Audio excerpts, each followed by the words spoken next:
our quality is greater. So I'm very happy that you're all attending and taking Swami's teachings very seriously. And we're going to talk about that tonight and what our latest and greatest test from Swami is. So I want to ask Roseanne to introduce the introductory material that we're going to be talking about as well. This is from our interview with Raja Reddy, who was with Swami for many years and led bhajans for many years. And he recounts a test. When I was 60 years old, one day, as usual, I started a bhajan. All the students were singing with fresh and booming voices. Naturally, Swami wanted to give them more chances. And I was also getting super inundated. So one fine morning, as I was sitting there to sing a bhajan, all of a sudden, the mic was taken away from me. Being with him for so many years, I knew of Swami's ways and could get the hint. So I didn't react at all. Then after the bhajans were over and Arti was performed, Swami just looked at me. It was just a glance, but very deep. Believe it or not, for about 2 or 3 days, I was just floating in bliss. Just a look, nothing else. But it was a completely out of the earth blissful feeling. In other words, in his own inimitable way, his message was, "Oh fool, do not go dragging your feet into the bhajan right through until the grave. Come on, get off the ladder. Evolve from bhajans to something more intense and increasingly inward, something more direct."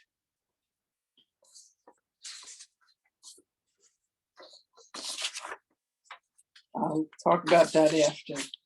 Swami said, some people who have no experience and don't put their words into practice go about declaring that the way to peace is to keep the world at a distance. That is no peace. It is just the opposite. If the seed is taken far away from the tree, won't it grow into a tree again? If you don't want that, you must boil the seed or fry it over fire. So too, impulses and desires that germinate must be fried over the fire of discrimination, vichara, discrimination. Then real peace will emerge.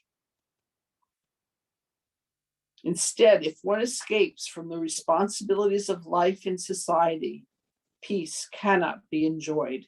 It will never come. But if desires, which are vasanas, are controlled and eliminated, there is no need to run away.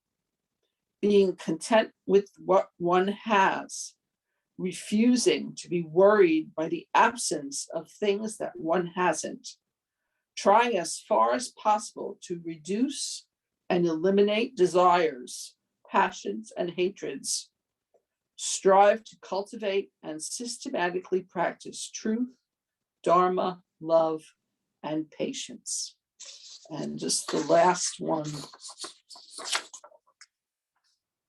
The individual soul can be the witness without concerning itself with the good and bad of the activity. When involvement happens, the good has to be experienced when good is done, and evil when evil is done. And actually, just one more. The meditator, Jnani, considers the realization of Atma bliss as important, but the promotion of the welfare of the world is also equally important.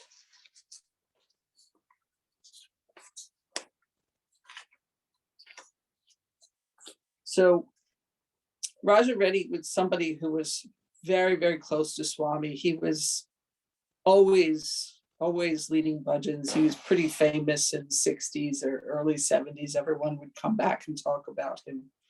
very amazing bhajan singer. And then Swami, I gave that example because Swami would always test us. And these tests, they happen just in our lives now because Swami's not in his body. And it's really important as people who are striving to realize him and meditating to catch those tests. He was so well trained that he was able to just see, after decades of singing, suddenly they take away the mic without telling him. They didn't say, "Oh dear, I think you're getting a little old. Let's give the kids a chance. You're so wonderful. You should start meditating now." No one said that. It was just suddenly the mic was gone. And he had to either react or not react. And he was very well trained by Swami, and he knew that that was a test. And then Swami granted him bliss. And what would you like to say something? Well, you have to realize who Roger Reddy was. If you don't know, back in the early 60s, he took care of Swami like as a student, and shampooed Swami's hair, helped him get his bedclothes ready, all the things that students do, ate breakfast together, he was with him all the time. And Roger Reddy was a famous person at the beginning years of the 70s. We all heard about him and how close he was to Swami. And then one day Swami said, "Okay, time to go." And Roger Reddy went, "What, Swami? What? No, time to go. Time to get married. They're getting married." And he gave him this perfect yogi, by the way, the family life. And when in the late 80s, when Roseanne and I spent about a year there with Swami, Roger Reddy showed up for one weekend. And there he was. And in the mandir, he sat in the front with the bhajan boys. And I happened to be having the opportunity at that moment to be in the front because I chose number one chit for the mandir, not for any other reason. And I watched Roger Reddy interact with Swami. And he sat there very quietly, and Swami completely ignored him. And he was just as content as could be. And when all the bhajan boys were singing their bhajans, he just sat there meditating and looking at Swami and just loving the whole atmosphere and just being there. And he was absolutely exemplary in his equanimity and his devotion. Absolutely. And then Swami at the end of that bhajan looked at me like, "Do you get it?" And I just sat there, kind of like surprised of the interactions. I thought Swami would be like, "Oh, Roger, oh, it's so good to see you. I missed you. How are you doing?" And he didn't say any of that. So Swami, in our evolution, I take Roger Reddy as the example of our evolution in devotion and then oneness. Swami, as you evolve, pulls away in the physical. Often, not always, but often, for some period, he will and does. And even though he's not physically here now, he does the same thing in our consciousness now. He'll pull away physically. Might not have a dream of him for a long time, or might not have a vision, or might not feel close to him physically. But in reality, he's closer than ever in our awareness if we pay attention to it. Because, as Swami has said, go beyond name, go beyond form. That's the ultimate. Go beyond name, go beyond form. Go into the unmanifest reality of Swami, which is within us and all around us. And that is the goal, that oneness that is beyond name and beyond form. That's our own self. He says, "I am in you, I am around you, I am always with you, above you and below you." He says that over and over again in discourses. And it's nice words, but if they're just words that we hear, that's not enough. We have to make it a part of our daily experience. We have to believe those words are true and then digest them, eat them, digest them, and make them a part of our daily living, our experience. Otherwise, they're just words on a page or words in a discourse or words Swami once upon a time said. And that's not the purpose of Swami's words. Purpose of Swami's words are like the Vedas. You hear them and they transform you. And ultimately, you become the Vedas. You become the consciousness that Swami has always talked about, the oneness of love, the oneness of God, the oneness of being. Swami often says, being is lost in becoming. So what does that really mean? It basically means to me that we are always that which Swami talks about. We are always the embodiments of love, the embodiments of the absolute. We are always one with the eternal. We were never born and we will never die. But our minds say otherwise. And we think, because our minds say otherwise, that our minds are right because we're attached to our minds and we're identified with our bodies. And that means we're identified with our minds more than we are with the divine. Now, if you want to test yourself on this, I was just noticing myself. I was thinking, oh, Roseanne and I are sitting here, here's Swami in between us in a picture. That's nice. And what am I looking at? Am I looking at Swami in the picture? Am I looking at Roseanne? No, my eyes are drawn mostly to what I look like in the frame. How narcissistic of me. Where's God in all that? Am I identified? Who am I? And my eyes are continuously drawn to my body, like, oh, that's not me. The body is not me. That's just a vase that's temporary. We've had thousands of lifetimes. So which one are we? Which body are we? And in that way, that's a test of ourselves. Are we more fascinated by our own bodies and our own minds than we are with God in everything, everyone, everywhere, all the time? That's a test of where we are spiritually, I believe. So think about where you might be in this whole process. There's no higher or lower. There's no greater or lesser. Everybody's God. There's rungs on the ladder, and you really can't jump up the ladder by 5 or 10 rungs. You got to go step by step by step. You might be able to skip a rung or two, maybe, and that's fine. Not really. But yeah, You might have done that in a past life. It'll look like you did. right. And So then you'll still get tested on it. for the younger devotees within our group here tonight, you'll realize that the first 35 years or even 45 years sometimes of your life is just catching up to your last lives. And then after that, it really does get challenging and you're really working on your own evolution in this life. And the tests get a little more difficult to pass. The beginning tests are pretty easy. But the fact of the matter is, you're just catching up. So you got to think about all that as we meditate together, as we evolve together, as we grow together. In a moment, I'm going to talk about the major test from Swami of our time. This particular year, what has happened? That's the major test. There's been 4 or 5 major tests in my experience of being with Swami.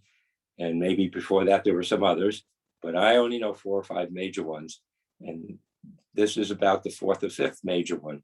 So I'm going to talk about it in a minute. But Roseanne will share some more. Okay, so when we meditate, our minds, they go into thoughts. We think about, it wanders into thoughts. So there's the vasanas. Those are the desires that we've built up from lifetime to lifetime. And that Swami says we have to fry them like seeds so that, like when you're making a Indian dish, you put the seeds in and you fry them. So he uses that as an example. They won't sprout. You can take them, instead of eating them, you can put them in the ground, but they won't sprout because they're dead. So that's how we work with our thoughts and desires as we're meditating. We use discrimination, vichara. We ask ourselves, what is the reality of this? I have a desire, I'm not content with, usually in meditation, it's something we're not content with.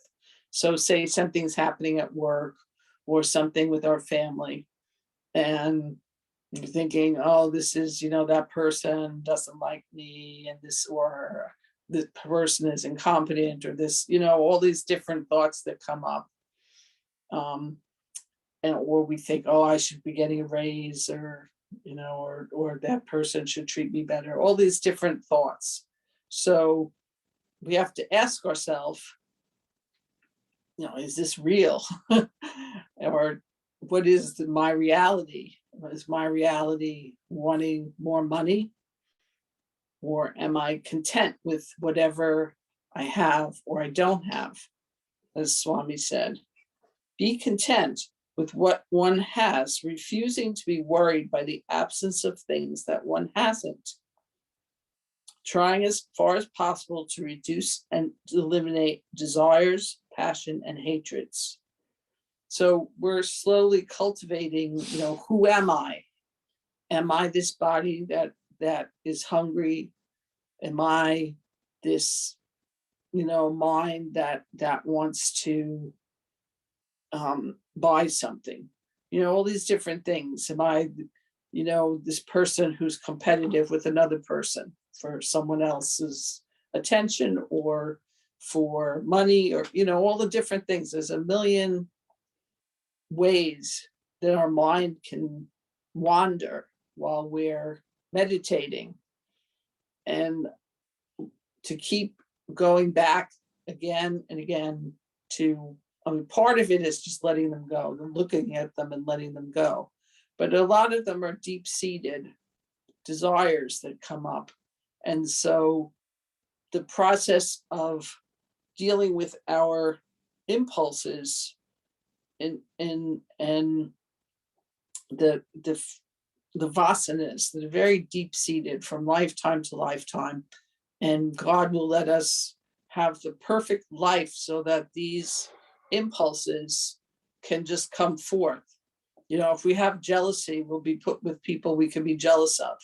If we have desire, greed, we'll be living with a lot of people that have a lot of money. And so those sort of things. And then we look at them like, what is it? Do I need this? Is this me? Is this real? And practicing contentment in our life. And then also while we meditate, how it goes deeper and deeper. And the more that we just let these things go, the easier it is to meditate. Want to say something? Beautiful. So these vasanas are the seed desires from lifetime to lifetime that weigh us down. So one of the big ones is sensuality. We're human beings. We're attached to being procreative. We're attached to the sensuality of reproduction. We're attached to all that. We're attached to food. We're attached to comfort, a bed, a nice house. We're attached to those things. However, just realize life eventually will take them all away. So if life's going to eventually take them all away, and it may be at the moment of death or maybe sooner, so then why not let them go now and let them just be what they are? Because Swami, when you let them go, this is the secret, Swami will provide them in spades. He will give it so much more than before. And he'll know what you need, and he'll give what you need. So there's a fear of letting go, is a fear of attachments. A fear, it's attachment, and it's a fear of losing that attachment. It's also desire. Remember that Swami has said, attachments and desires make up the woof and the weave of the mind. If you don't have them, there's no mind. And he said, a diamond is a very precious stone, but a mind is the greatest treasure in the universe. And how do you do that? If you let go of them now, sooner rather than later, or if you can't, ask Swami to help you let go of them. Give them up to Swami. Put them at his feet. He'll take care of it. He will. Some things last longer than others, and you just have to be patient. And that's how patience is developed, and with that forbearance, which is the greatest quality that a human being could have. It's the form of love in action. Forbearance is love in action, on a daily level, which is being patient and compassionate through everything, thick and thin, negativity and positivity, whether people hurt you or help you, doesn't matter. You're still patient and loving, kind, compassionate. That's forbearance. Greatest quality, Swami says, that anyone can embody as a human being. It's love in action. So think about that. Do I want to let it go now? Do I want to work on letting it go now? Or do I want life and Mother Nature to take it from me? Because God acts through life and Mother Nature. Swami has said, God never hurts anybody. He never said Mother Nature doesn't. So Mother Nature, the earth and weather, the climate and the elements are subject to the laws of physics, action and reaction, reflection, resound, and has no mercy. Mother Nature has no mercy. God has mercy and can intervene, but Mother Nature doesn't. And when somebody refuses to follow the teachings of God in any form, not just Swami, Swami said, I'm all names, all forms, don't be narrow-minded. Then he lets Mother Nature take care of the teachings. Mother Nature teaches, life teaches a person before they get solidly on the path and want to follow the teachings. Don't be afraid of Mother Nature, because Mother Nature gives us life, breath, and the opportunity that God allows the body to be here.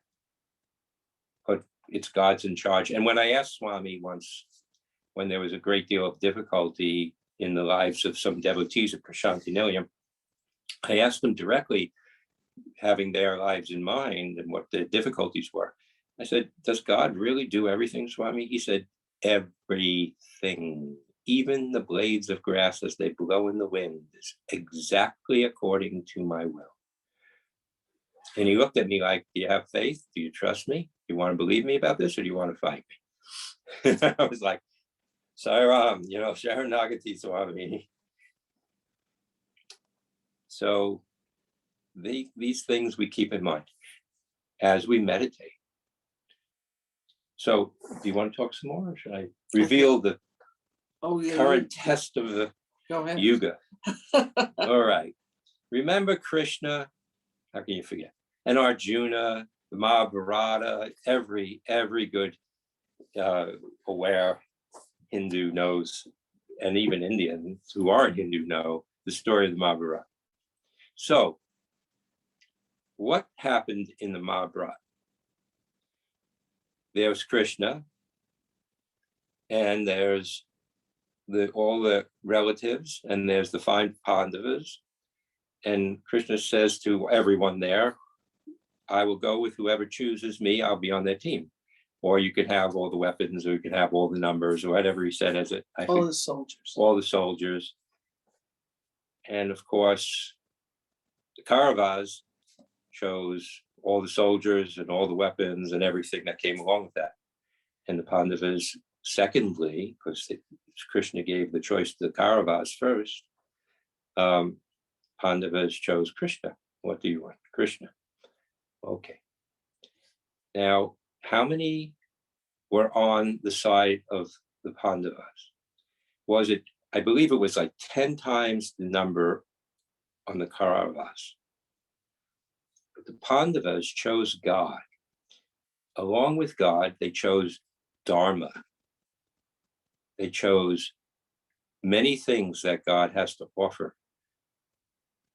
The Kauravas didn't choose Dharma. All along they were not. They were adharmic.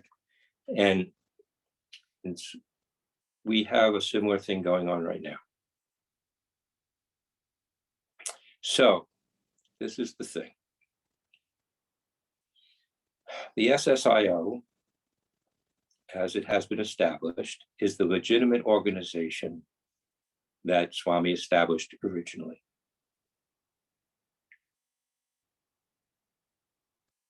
If a group of people choose to go in another direction because somebody has said, we're reorganizing and creating a central council that's going to be a global council, you have to think, who did Swami establish in the first place, and what? And secondly, what are the facts of the way that each person who's the president of that group behaves like? And you got to find out the facts, not what anybody says. This is a supreme test of this time. Swami's given it. At the same time, now this is the real test of it. You can't divide God up. God's everywhere, in everyone, all times, and God does everything. So this is our test. How do you reconcile this? Seeming outer differences when there really are none. It's only God all the time doing everything. You have to reconcile that. You have to think, what is the dharmic path here? Who is practicing Dharma? Who seemingly is not? And follow the facts. Don't follow the spin doctors. Don't follow the people who are making political statements or alliances or allegiances. Follow the facts. And it is not a test that anybody can tell you what to do, because it's an inner test. You have to decide right in here. And even if you make a mistake in that decision, you could always rectify it when you feel otherwise. But this is a test of Dharma. And if you remember, Swami has said, you can love, you can live in love, but it's Dharma in the end, the sense of discernment that decides who finds me and who doesn't. You can love to the ends of the earth, everybody, but if you don't follow Dharma, it's not going to win you the grace of God. So it's Dharma in the end, doing the right thing, that wins the grace of God with love, with peace, following Swami's teachings and knowing who you really are. I just want to add that. And I might add that my wife was kicking me under the table while I was saying these things. Forgive us for bringing up anything of the outside world. So, would you like to say anything else? I think we should meditate. I think we should meditate. Okay. Right. We want to offer our meditation to God, to Sai Baba, to truth and love.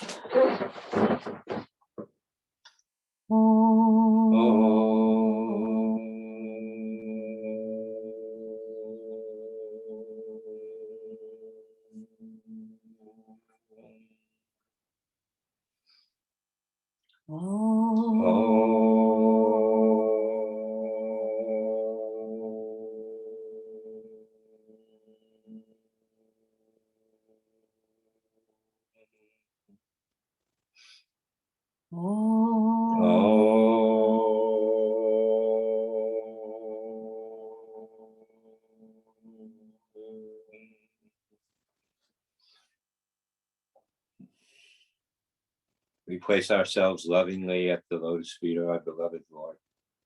Bhagavan Sri Satya Sai Baba. Swami, you are the doer of everything. You are the doer of meditation. You are the meditator within us. You are the goal of meditation. You are the process of meditating. In this we are one. Let our meditations be for service in this world. Let us not seek our own salvation as much as the salvation of all beings. Let us meditate for the God within all beings to be awakened and thrive and grow and flourish until that flourishing brings the illusion to an end. In each and every one of us, in all beings throughout the universe, especially all beings on earth. Let us meditate together for service of humanity, service of all beings throughout this universe. Let us be one.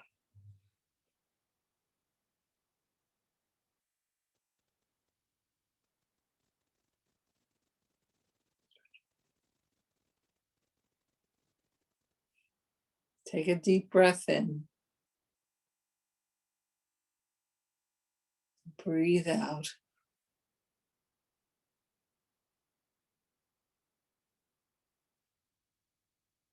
Take in another deep breath. Fill your lungs. Feel your diaphragm pulling open all the airflow into your lungs. Hold it a second and breathe out very slowly. Breathe in again.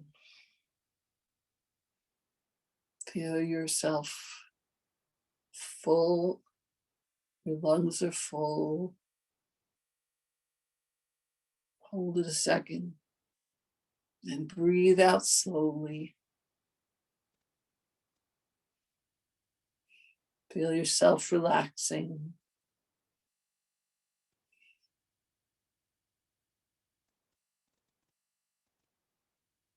Breathe in again. Deep breath. Prana flowing in. Hold it and breathe out very slowly. Empty the lungs. Just feel peaceful. Leave everything behind. All our worries and cares we leave behind. We place them in our beloved Bhagavan Sri Sakti Sai Baba's hands. And we let him direct our meditation path to him. Breathe in again. Feel yourself filling with life.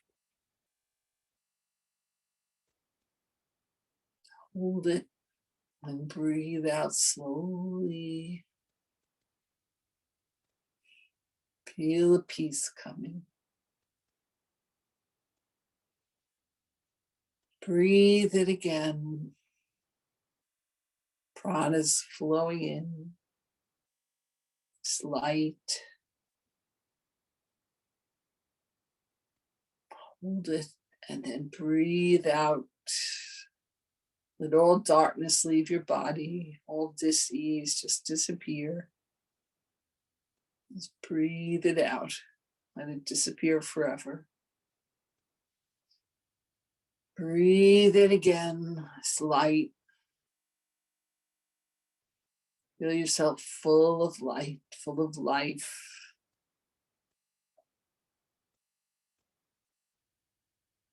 Breathe out and let all darkness leave your body, all dis-ease disappearing. Let it go. Don't hold on to anything. Just let it go. You're perfect in this light. Breathe in again. Filled with life. Breathe out. Let all darkness leave your body. You feel just very peaceful, full of light.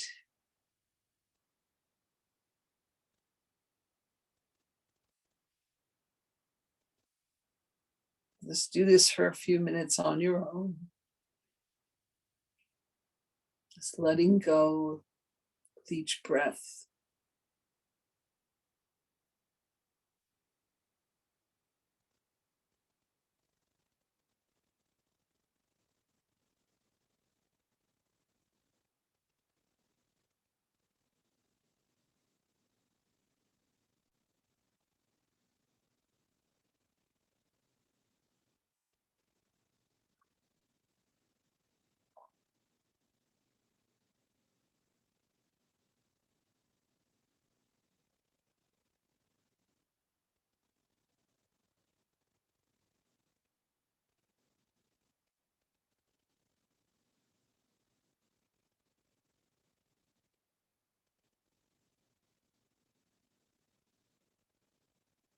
Now, contemplate on Swami's form.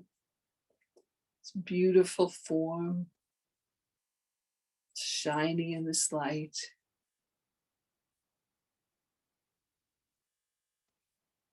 Invite him to sit in your heart. the center of the chest, place of love, where we always have a throne for him. See him, visualize him in sitting in our heart. See his beautiful feet.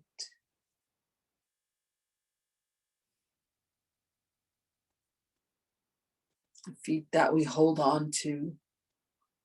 No matter what happens in the world, we hold on to those feet. Feet that will take us across the ocean of the delusion. Just hold on to those feet. See his beautiful robe, his orange robe, just shining. His hands blessing us.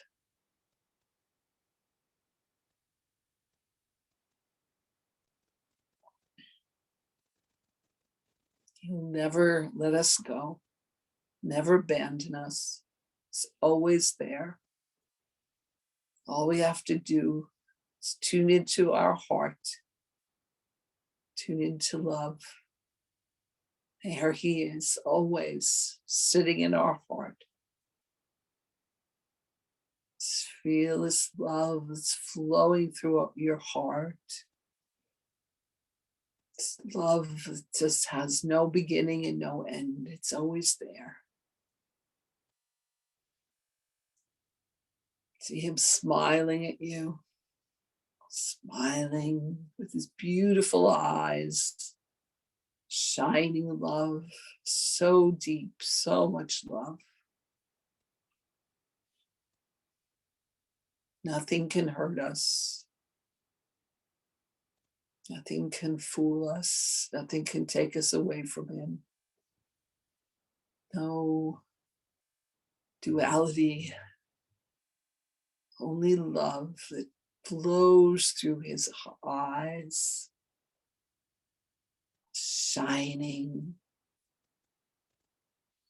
filling us. This love, this divine love, divine peace. This beautiful hair shining, glowing, all this beautiful light is just shining through him, around, filling our heart, overflowing with love. We are this love. Nothing can touch us. Just feel your heart open, free, just loving, just shining. It's nothing but love.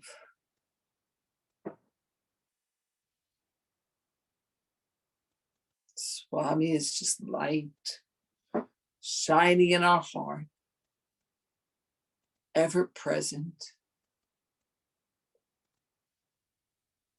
Just for a few moments, contemplate on this. See his form, feel his love.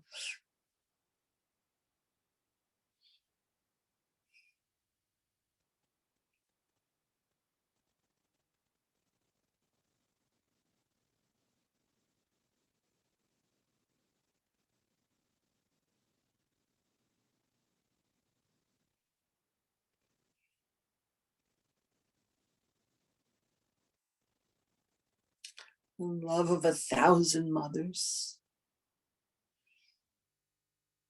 Feel it filling your heart.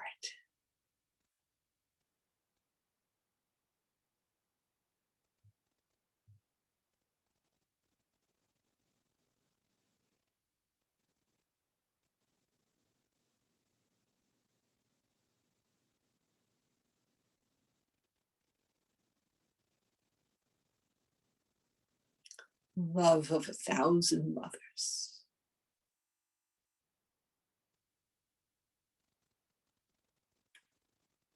Feel the peace, knowing that we are in his arms, always safe.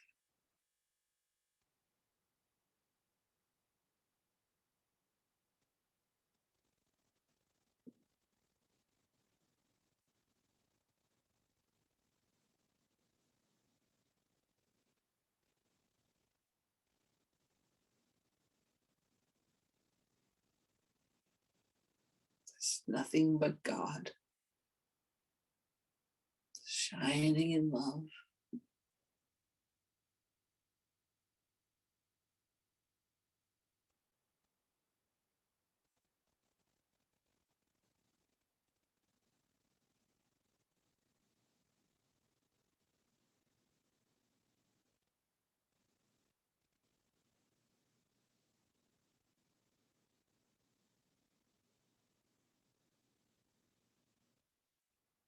Contemplate on how he loves us, how his love is like 1,000 mothers, how he's taking care of us. Just think about it. All the things that we're grateful for that he's done in our lives.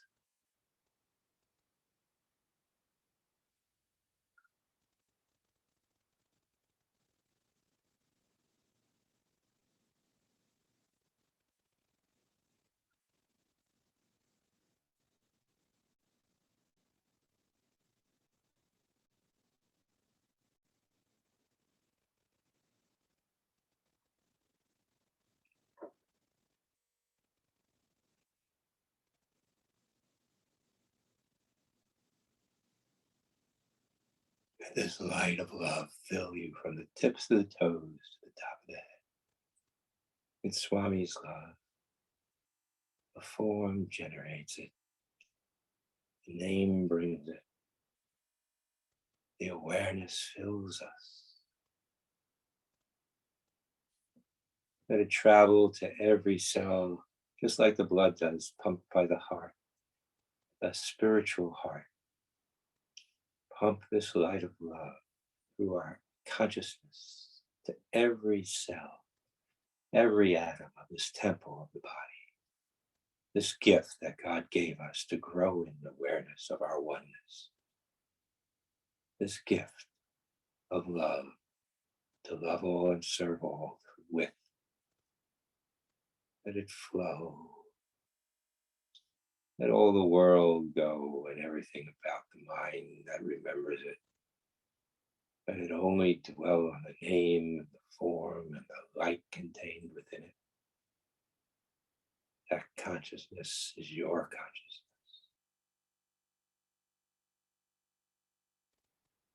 There's no difference in reality.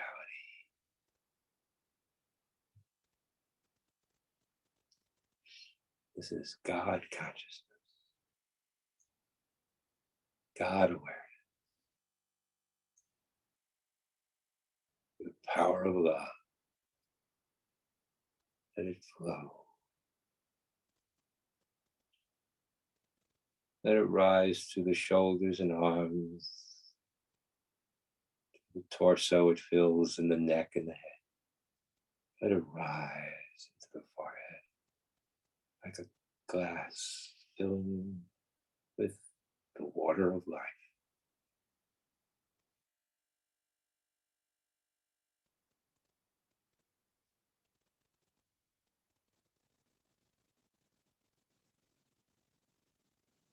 And if it helps to simplify things by letting the mind dwell on Om or Om in Swami's name or any name in any form with Om, let it be so.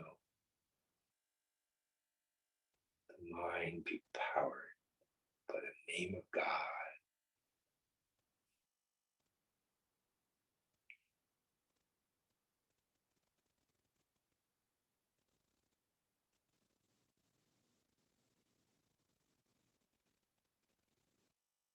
Let the world go, let the thoughts and feelings of the mind, observe them like the passing clouds in the sky, and come back to the name and the form. Come back to it gently, easily, and effortlessly. No force. If you like to add Om, come back to Om in the name. For me, I just like Om. Swami told me, go beyond name, go beyond form. The Om.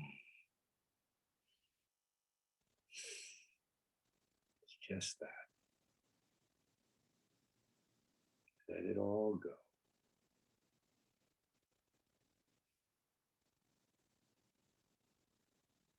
To me, Om means I am. Om. Existence came about. Consciousness came about with the Om. The whole universe said, I am. God breathed into it and lived in it. For the whole universe, Swami says, is the body of God. So is this human body, part of the universe and the body of God. Om.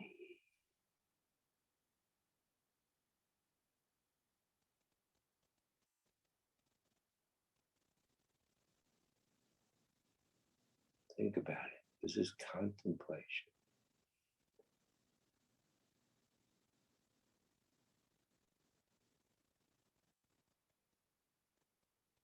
Inspired by the divine love that breathes into us, breathes out to the whole universe.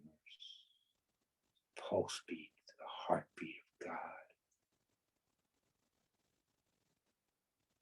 Within our bodies and within the whole universe. I am.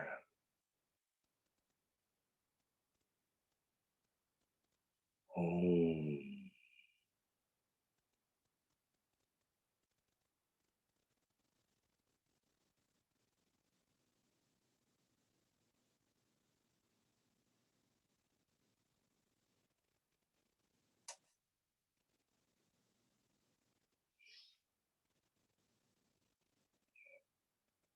Breathe that Om in and breathe it to the top of the head. From the forehead, breathe it up to the top of the head with the out breath. The breath is the life force that takes us from the earth to heaven and beyond.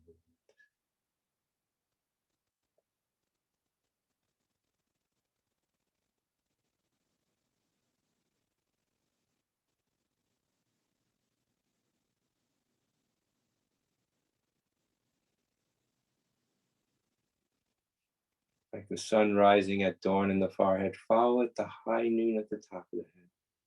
Just rest there at the top of the head at high noon, the inner sky of consciousness, the Chittakash.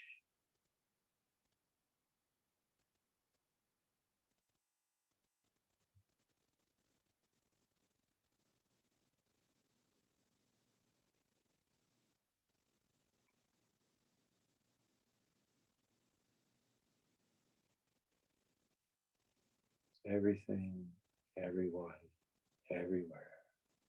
Oh God, all the time. Good, bad, and the ugly.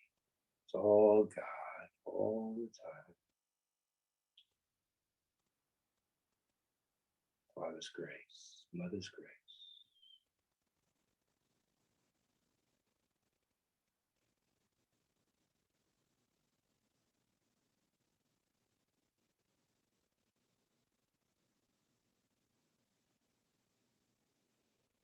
Let it all go. It's only God. It's all God.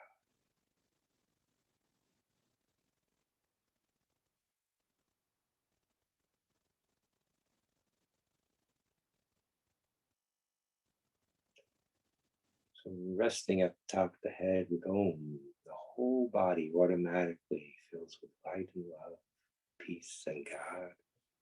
You just rest at the top of the head with Om. Visualize the light, the love being there. The whole body automatically fills with divinity. Om.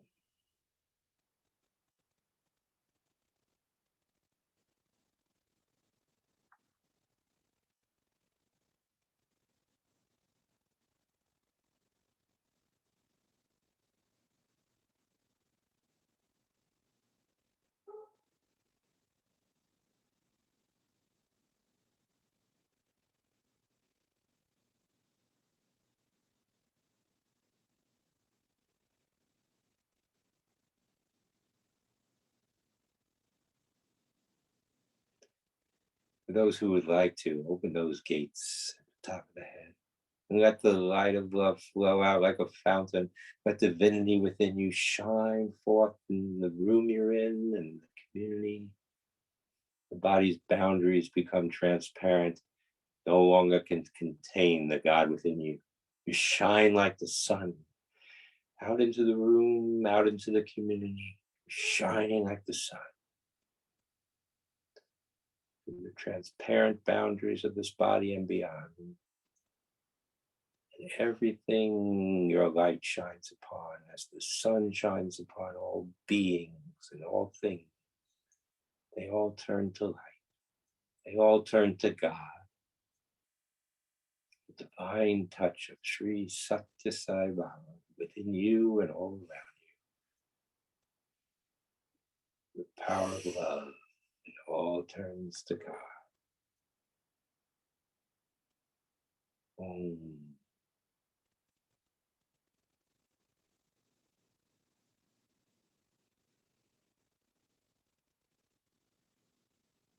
God bless all beings that come to mind. May they be healthy, happy. May they be divine. God bless, God bless, God bless the self within all.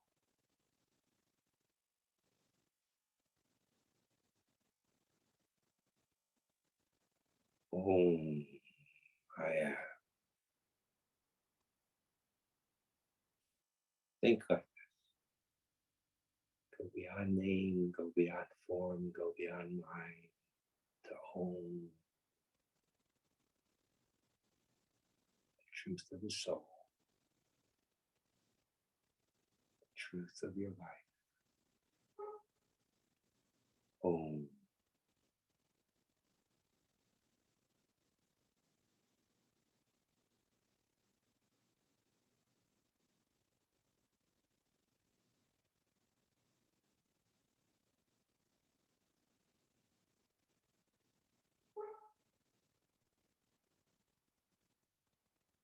The whole world turns to love and light.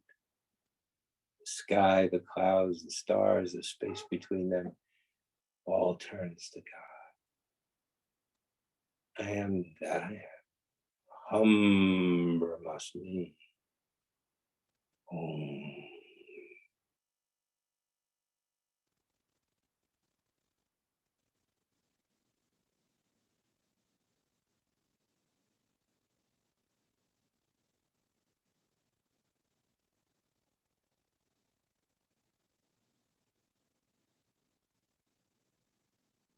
Believe it.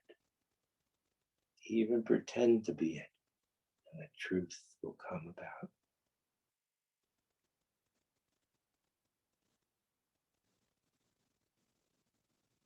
Aham Brahmasmi. I am God. I am no different from God. I am the indivisible, supreme, absolute, Satchitananda, truth, consciousness, bliss. I am God. I am no different from God.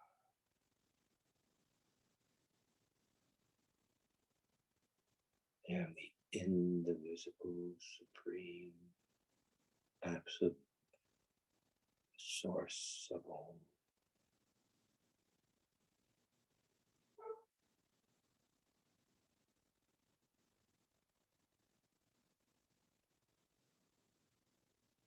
Love is the way. So if you don't feel it, love more. Love Baba's form, love any form, love more, love God in every form, love more. It'll come. It's our destiny. It's our reality. All is divinity.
There are no intermediaries between you and Swami.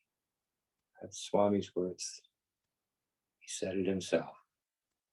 There's nobody that comes between me and my devotee. There are no representatives. There are no intermediaries.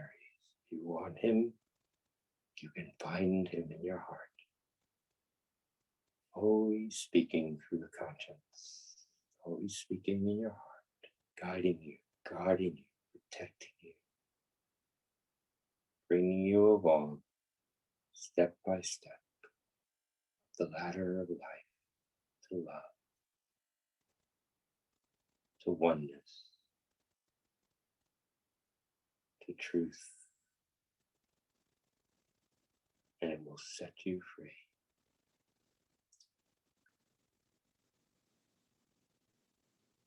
Om Bhaktido Muktido Om Sharanagati.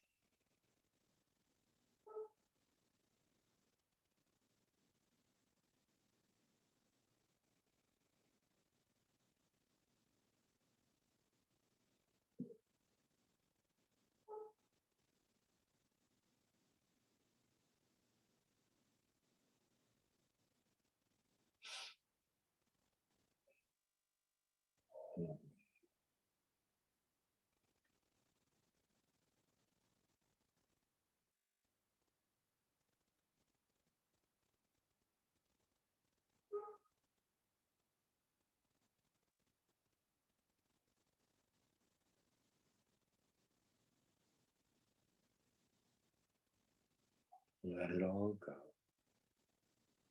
It's only a dream.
So now be aware of where you are in your consciousness. And from this place, bless all beings, whoever comes to mind, see them in this light. Let this love, let this light travel throughout the universe and touch the hearts and minds of all beings, transform them. May they become the truth of who they are, especially all beings on earth, especially human beings. May they all be blessed. May they all be transformed. On this earth, this moment, we're in the greatest time of peace for many, many decades. There hasn't been a moment where there's been this much peace on earth for many, many decades. Prayers are working. Now let us pray that everybody be healthy, prosperous, divine. May all their needs be met. May all their dreams come true. Everywhere on this earth, throughout the universe, for the grace of God. For we are the devotees of the greatest treasure in the universe, Bhagavan Sri Satya Sai Baba, Bhagavan Sri Shirdi Sai Baba, and Bhagavan Sri Prema Sai Baba. We are his devotees. Together, we are reality.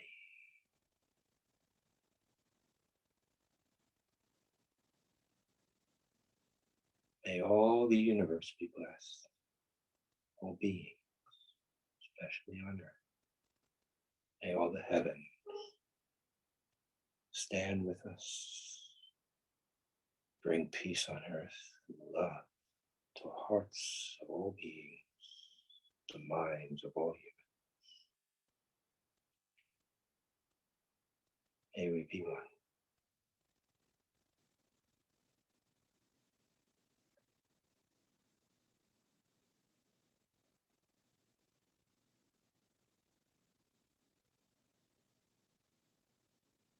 We are your devotees.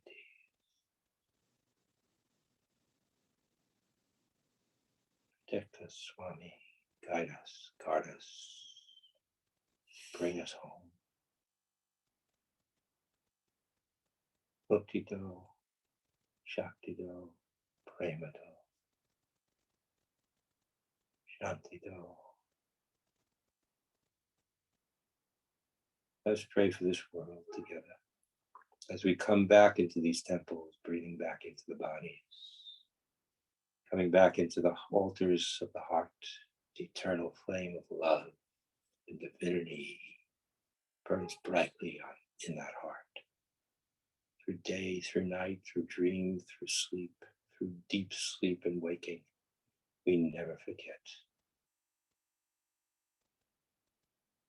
We are your devotees, Swami. Bring us to you. Bring us home. Please bring us home.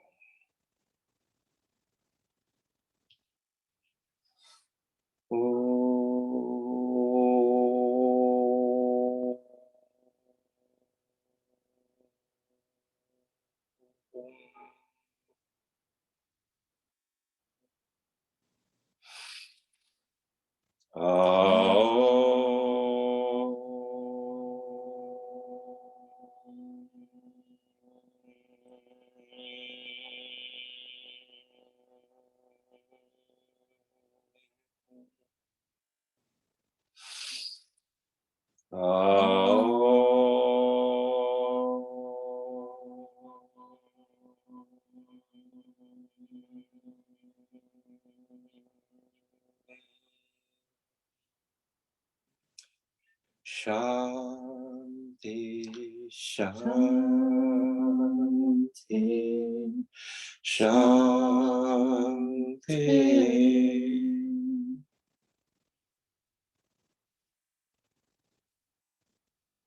Bring us home, Swami. Bring us all home.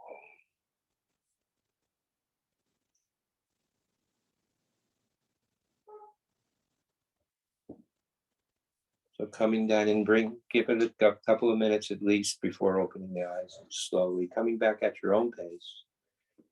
You don't have to if you don't want to. You can stay where you are in your consciousness, but don't leave it up there somewhere. Bring it into the heart center, bring it into the body to be lived every day, to be talked and walked and breathed and thought, action, word, and deed.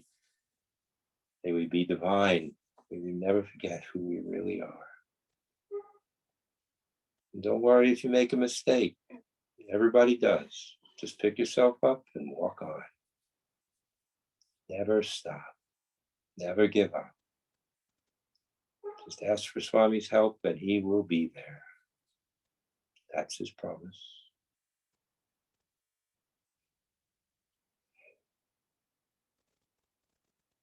So when you feel comfortable, you can slowly open your eyes.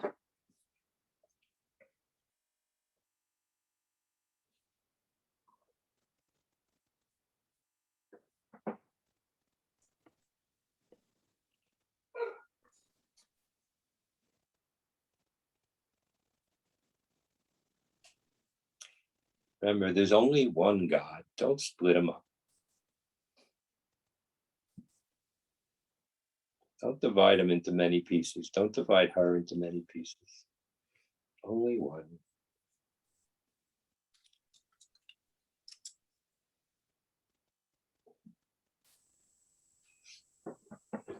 So Roseanne and I are happy to entertain any questions if anybody would like to.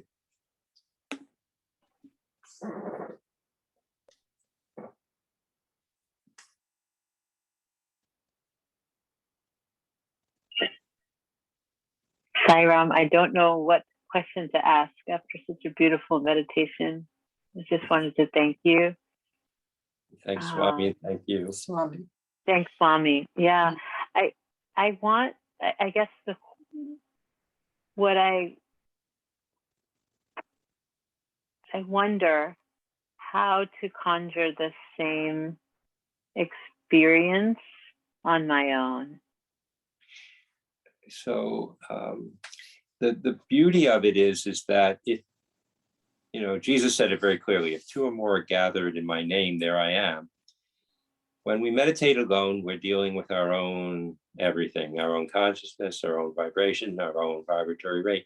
When we meditate with even one other person or two or more, then it's multiplied that much more. There's a power in that congregation. That's why Swami says, keep good satsang, because there's a multiplying of our inner consciousness many, many times, and the whole is greater than the sum of the parts. So our meditations together are much deeper than they are usually alone. And that helps us in our evolution and our progress through our own awareness. But remember this, you were always and ever will be the absolute embodied. It has never been any different. It will never be any different. It is now and ever shall be. Swami says, we were never born and we will never die. We just got all these clouds hiding the sun, called the mind. Don't believe the mind. The mind is the supreme liar. Don't believe it for a second. It's good for chemistry and math and a little bit of science, not much. But other than that, never tells the truth. And it never perceives the truth. Thank you. Sorry. Sairam.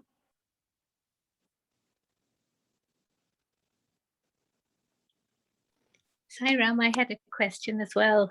This is Kavita. Thank you for that meditation. It was absolutely amazing. You could feel Swami's presence. Just following on from the last question, I wanted to ask you, if we replay this tonight's meditation by ourselves, does that power come in, that group consciousness that you talked about, does that come in when we're practicing it by ourselves when we listen to this? No idea. Oh. But, or maybe Al has an idea. But the thing is just practicing however it works, whatever makes us want to keep doing it. If listening to a recording of this helps, then it helps. If eventually we'll just sit and our mind is quiet and we're in peace, and it's just practice. And then we'll have a test, and then we'll have to get back to that peacefulness. It's human life. So it's just whatever helps you practice. It's really, there's no rules in terms of, whether something is going to help or not. It's just whatever helps you. And we're very happy that Swami, has provided this for everyone. It's good for us. It's good for just to be reminded constantly of his presence. Yeah, we'd all like to move in with you and meditate with you every day. Oh, come on. We have a bigger house, but it's not big enough for thousands. But we're happy to have everybody meditating together, and COVID not being ignored. We're a little cautious at the moment, but it won't be very much longer before the COVID doesn't bother us at all. So that's according to science. They said July. All the predictions of scientific evidence and computerization, they said if another variant doesn't come about that's more virulent than the Delta one and the other one from Brazil, that will be all finished with this by July. But in any event, I will say this. Remember, recordings affect the mind. So verbally led meditations are for the mind. It's only the mind that gets in the way, and we use a thorn to get out of thorn, as Swami says. So the mind relates to the recording, and the image is, brought up in the recording. If we gave this recording to a person whose guru is, somebody else, Yogananda or Jesus or even Buddha, they would think, oh, what is this? It wouldn't bring forth the feeling. But we're devotees of the Lord. We're devotees of God. We're devotees of Bhagavan Sri Satya Sai Baba and beyond and before. And so it brings up in our minds these associations, these vibrations, because that's our path. So for those people, it's not their path. They don't have the same association. So, but that's why we have verbally led meditations, and that's what Swami actually gave us permission to lead for that reason. It helps the mind. A thorn gets out of thorn.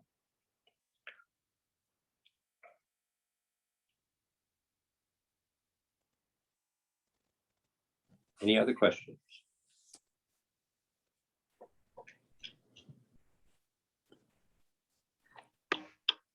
Sai Ram, this is Lakshmi. As usual, it was a beautiful session.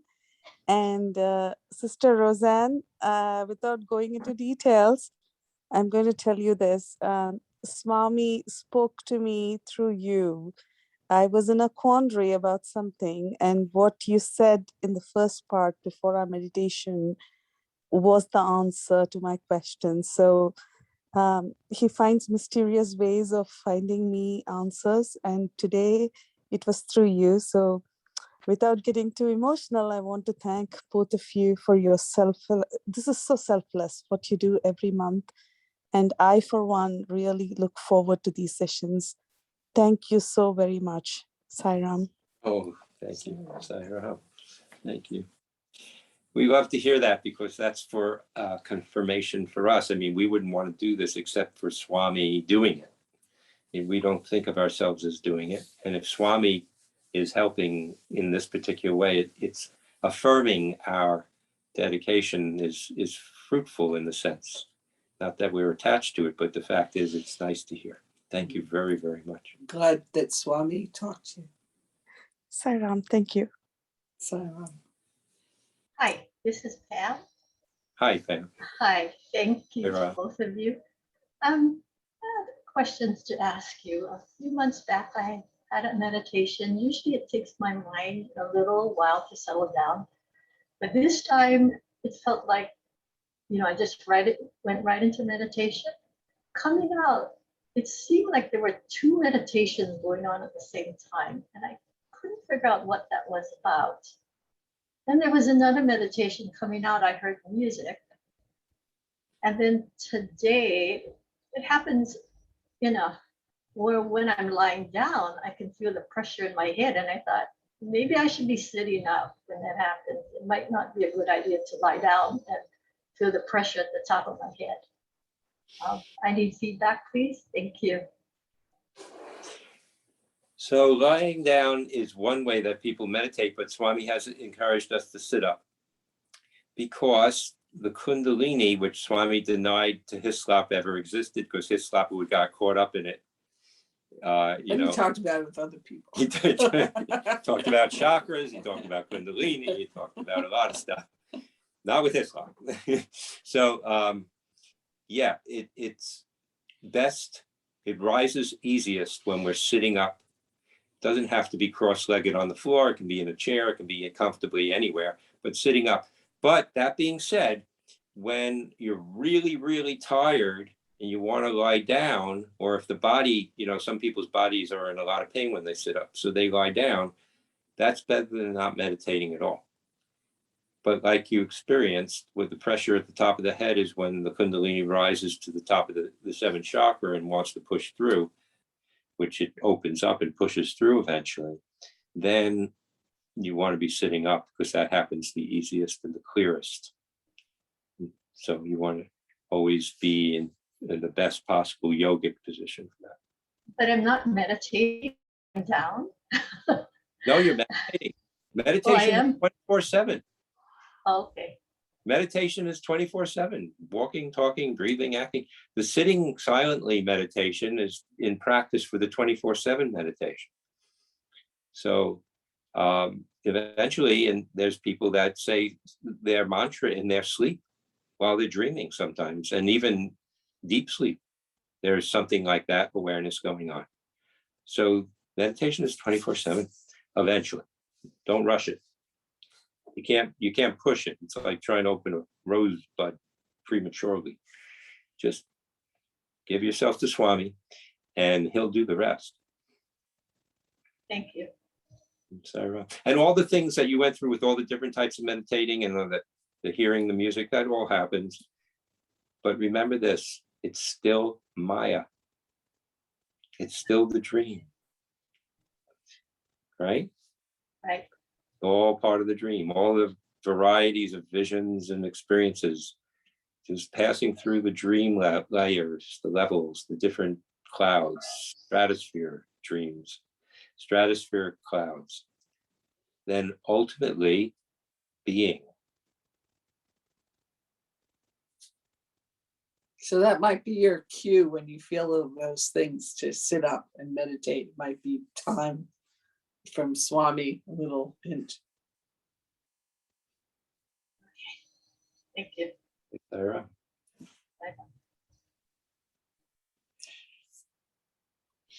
Ramesh, how you doing?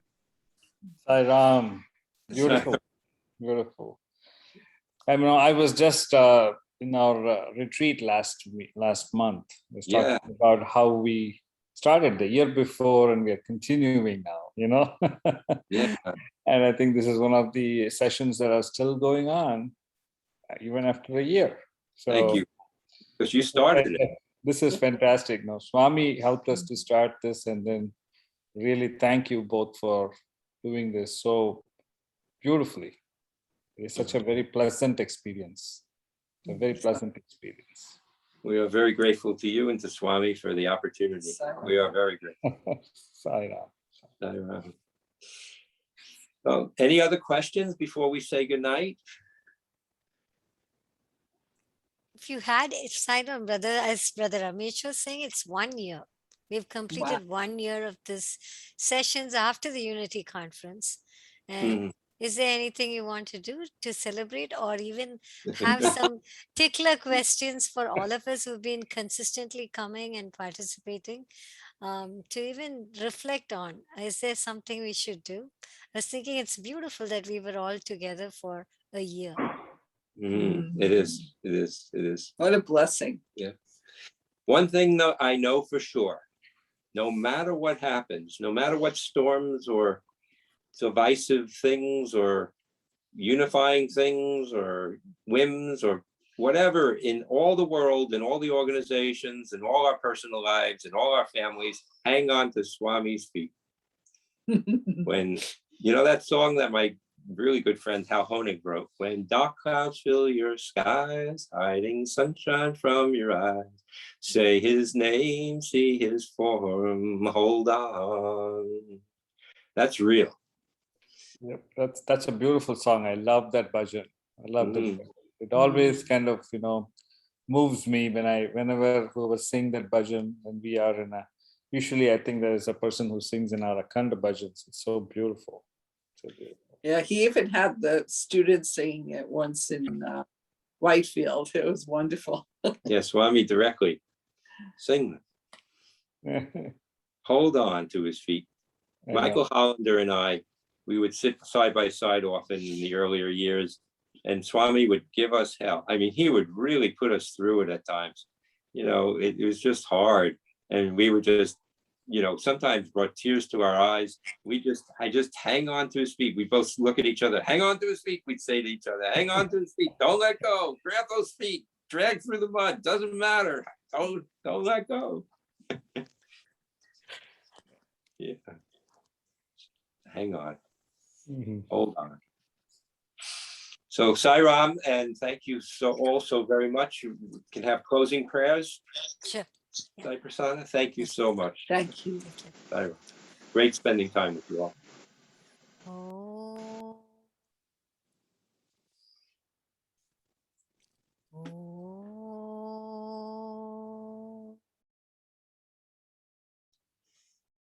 Oh. Dear Swami, thank you for bringing us all together again to continue to practice meditation, to graduate in meditation more and more to higher levels with the help of these sessions that you have given us and you have invited us to participate in. We're grateful for your grace on us to be on this journey and for sending your divine instruments, Brother Al and Sister Roseanne, to be with us, and all the people who are here together who are enhancing this experience of this meditation, because we're all joining together, feeling your love and your presence, which is really helping us feel your presence more amplified than ever before. So please continue to be with us even after we complete this session today. And we look forward to our next session, Swami. Thank you for everything. Jai Sai Ram. Jai Sai Ram. Sai Ram. Sai Ram. Bye, Ram. Sai Ram. Jai Sai Ram. Okay.